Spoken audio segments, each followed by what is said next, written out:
Hi hello ಗೆಳೆಯರೇ, ಎಲ್ರಿಗೂ ನಮಸ್ಕಾರ. ಎಲ್ಲರೂ ಹೇಗಿದ್ದೀರಿ? ನಾನು ಚೆನ್ನಾಗಿದ್ದೀನಿ, ನೀವು ಕೂಡ ಚೆನ್ನಾಗಿದ್ದೀರಾ ಅಂತ ಭಾವಿಸಿದ್ದೀನಿ. ನಾನು ಬೇರೆ ಬಾಡಿಗೆ ಮನೆಗೆ ಬಂದು ಇನ್ನೇನು 3 ವಾರ ಕಳೆದು 4ನೇ ವಾರಕ್ಕೆ ಕಾಲಿಡ್ತಾ ಇದ್ದೀವಿ. ಗಿಡಗಳ ಕಡೆ ಗಮನನೇ ಕೊಟ್ಟಿಲ್ಲ. ಗಿಡಗಳು ತುಂಬ ಚೆನ್ನಾಗಿ ಬರ್ತಾಯಿದೆ. ನಾನು ಕಲಗೊಚ್ಚು, ಅಕ್ಕಿ ತೊಳೆದ ನೀರು ಎಲ್ಲ ಹಾಕ್ತಾಯಿದ್ದೀನಿ. ಹಾಗಾಗಿ ಗಮನ ಕೊಡದೆ ಹೋದ್ರೂ ಅದ್ರ ಪಾಡ್ಗದು ಅದರ ಪ್ರೋಸೆಸ್ಸು ನಡೀತಾ ಇದೆ. ಇವತ್ತು ಅಮೃತ ಬಳ್ಳಿ ಮತ್ತು ಬಾಯಿ ಬಸಳೆ ಹಾಕಿ ರೊಟ್ಟಿ ಮಾಡೋಣ, ರಾಗಿ ರೊಟ್ಟಿ ಅಂತ ನಾನೆಲ್ಲ ರೆಡಿ ಮಾಡ್ಕೊಳ್ತಾ ಇದ್ದೀನಿ. ಎಷ್ಟು ಚೆನ್ನಾಗಿ ಬಂದಿದೆ ನೋಡಿ. ಮಳೆ ಬಂದಿದ್ದಕ್ಕೂ ಅದಕ್ಕೂ ಗಿಡ ತುಂಬಾ ಚೆನ್ನಾಗಿ ಬಂದಿತ್ತು. ನಾನು ಇದ್ರ ಕಡೆ ಗಮನ ಕೊಡದೇ ಹೋದ್ರೂ ಅದ್ರ ಪಾಡ್ಗದು ಚೆನ್ನಾಗಿ ಬೆಳ್ಕೊಂಡಿದೆ. ಒಂದೇ ಬಕೆಟಲ್ಲಿ ಸುಮಾರು ಗಿಡಗಳು ಬಂದ್ಬಿಟ್ಟಿದೆ. ಒಂದು ಬ್ರಹ್ಮಕಮಲ, ಬಾಯಿ ಬಸಳೆ, ಅಲೋವೆರಾ ಮತ್ತು ಡ್ರ್ಯಾಗನ್ ಫ್ರೂಟು, ನರಳೆ, ಹೀಗೆ ಒಂದೇ ಪಾಟಲ್ಲಿ ಎಲ್ಲ ತಾನಾಗೆ ಇದಾಗ್ಬಿಟ್ಟಿದೆ. ಮಣ್ಣು ಪಕ್ಕದಲ್ಲೇ ಇಟ್ಟಿದ್ದರಿಂದ ಸೋಕಿ ಇದಾಗೋಗಿದೆ. ಬಾಯಿ ಬಸಳೆ ನೋಡಿ, ಒಂದೊಂದು ಎಲೆಲಿ ಒಂದು ಸ್ವಲ್ಪ ತಿಂಡಿನೇ ತಿನ್ಕೊಂಬಿಡ್ಬೋದು. ಆ ಟೈಪು ಅಗಲಕ್ಕೆ ತುಂಬ ಚೆನ್ನಾಗಿ ಬಂದಿದೆ. 5-6 ಎಲೆ ಹಾಕಿದ್ರೆ ಸಾಕು, ಮುಷ್ಟಿಯಷ್ಟು ಸೊಪ್ಪು ಸಿಗುತ್ತೆ.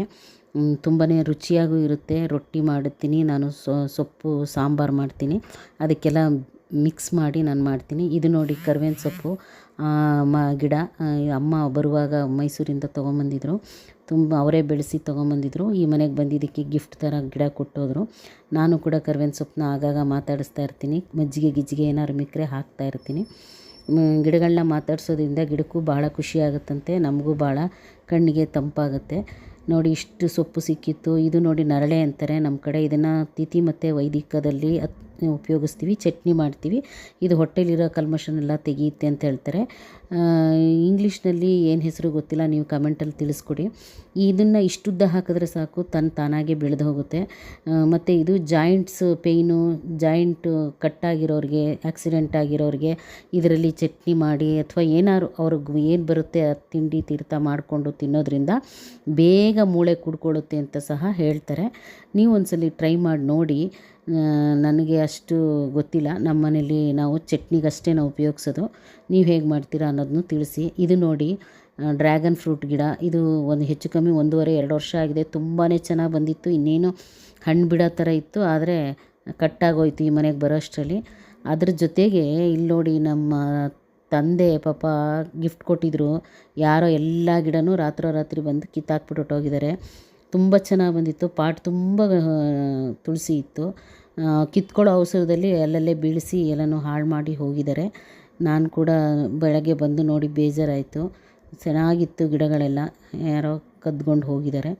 ಹೋಗಲಿ ಬಿಡಿ, ಅವ್ರಿಗೆ ಏನು ಮಾಡೋಕ್ಕಾಗಲ್ಲ. ನಾವು ಯಾರು ಅಂತ ನನಗೂ ಗೊತ್ತಿಲ್ಲ.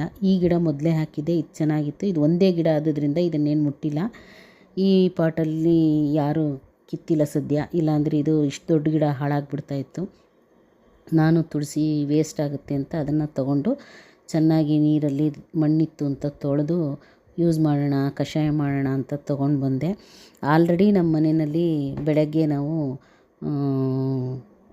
ಬೆಳಗ್ಗೆ ಎಲ್ಲರೂ ಒಂದು ಲೋಟ ಬಿಸಿನೀರು ಕುಡಿತೀವಿ. ಯಾವುದಾದ್ರು ಒಂದು ಸೊಪ್ಪು ಹಾಕ್ಕೊಂಡು ಕುಡಿತೀವಿ. ಇವತ್ತು ಮೆಂತ್ಯ, ಅರಿಶಿನ, ಕೊಂಬು, ಅರಿಶಿನದ ಕೊಂಬು ಚಿಕ್ಕದು ಮತ್ತು ಕರಿಬೇವು ಎಲ್ಲ ಹಾಕಿ, ಶುಂಠಿ ಎಲ್ಲ ಹಾಕಿ ನಾವು ಡೈಲಿ ಯಾವುದಾದ್ರು 1-2 ಪದಾರ್ಥ ಹಾಕಿ ಕುಡಿತೀವಿ. ಇವತ್ತು ತುಳಸಿ ಇದ್ದಿದ್ದರಿಂದ ತುಳಸಿ ಕೂಡ ಹಾಕಿದ್ದೀನಿ. ದಿನ ಮೆಂತ್ಯ ಕುಡಿತಾ ಇದ್ದರೆ ಕಫ ಕಟ್ಟೋ ಸಾಧ್ಯತೆ ಇರುತ್ತೆ. ಹಾಗಾಗಿ ನೀವು ಶುಂಠಿ, ಇಲ್ಲಾಂದರೆ ತುಳಸಿ, ಇಲ್ಲಾಂದರೆ ಅರಿಶಿನ, ಇಲ್ಲಾಂದರೆ ಮೆಣಸು, ಇದು 4ರಲ್ಲಿ ಯಾವುದಾದ್ರು ಒಂದು ಹಾಕ್ಕೊಂಡು ಕುಡೀರಿ. ಆವಾಗ ಅಷ್ಟು ಎಫೆಕ್ಟ್ ಮಾಡಲ್ಲ. ಕೂದಲು ತುಂಬಾ ಉದುರ್ತಾ ಇತ್ತು. ಹಾಗಾಗಿ ನಾನು ಈ ಮೆಂತ್ಯ ಮತ್ತು ಕರಿಬೇವಿನ ಸೊಪ್ಪು ಡೈಲಿ ಕುಡಿತಾ ಇದ್ದೀನಿ. ಕೂದಲು ಉದುರೋದು ಇವಾಗ ಕಡಿಮೆ ಆಗಿದೆ. ನೀವು ಕೂಡ ಟ್ರೈ ಮಾಡಿ. ಇಷ್ಟೊತ್ತು ನಮ್ಮ ವಿಡಿಯೋ ನೋಡಿದ್ದಕ್ಕೆ ಹೃತ್ಪೂರ್ವಕವಾದ ಧನ್ಯವಾದಗಳು. ಹೀಗೆ ನಮಗೆ ಸಪೋರ್ಟ್ ಮಾಡ್ತಾ ಇರ್ತೀರಾ ಅಂತ ಭಾವಿಸಿದ್ದೀನಿ. Thank you very much. Keep watching. ಧನ್ಯವಾದಗಳು.